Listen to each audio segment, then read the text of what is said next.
देश के सबसे बड़ी कंपनियों में शामिल टाटा समूह महीने के आखिर तक घाटे में चल रही एयर इंडिया को खरीदने का प्रस्ताव रख सकती है। माना जा रहा है कि टाटा समूह की सरकारी एयरलाइंस को खरीदने की तैयारी अकेले की है। इसके लिए उसे किसी वित्तीय सहयोगी की दरकार नहीं है।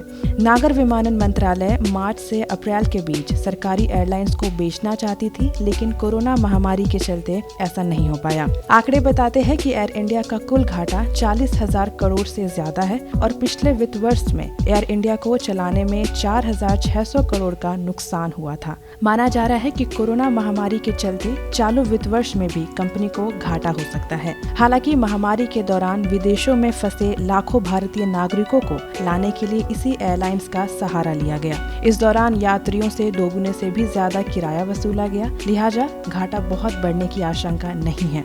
मीडिया रिपोर्ट्स के मुताबिक फिलहाल एयर इंडिया के ऑपरेशंस को लेकर जानकारी जुटाई जा रही है, जिसकी रिपोर्ट टाटा समूह के बोर्ड को भेजी जाएगी, जिसके बाद इस महीने के अंत तक एयर इंडिया को खरीदने के लिए बोली लगाई जाएगी।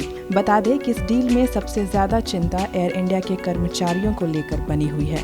सरकार का दावा है कि नीलामी के बावजूद एयरलाइन से कर्मचारियों की छटनी नहीं होगी, लेकिन उनकी तकदीर का सही फैसला नीलामी की प्रक्रिया पूरी होने के बाद ही होगा।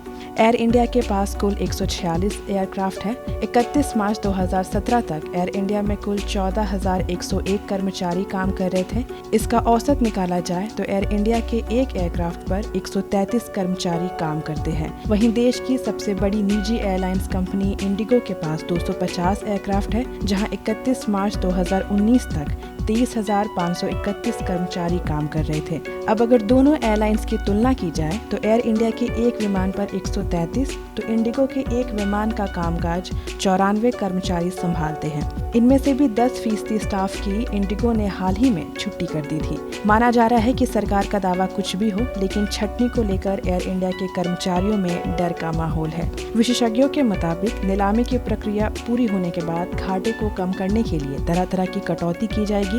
इनमें स्टाफ की छटनी करके भी घाटा कम करने का एक विकल्प बना हुआ है। ब्यूरो रिपोर्ट, गो न्यूज़।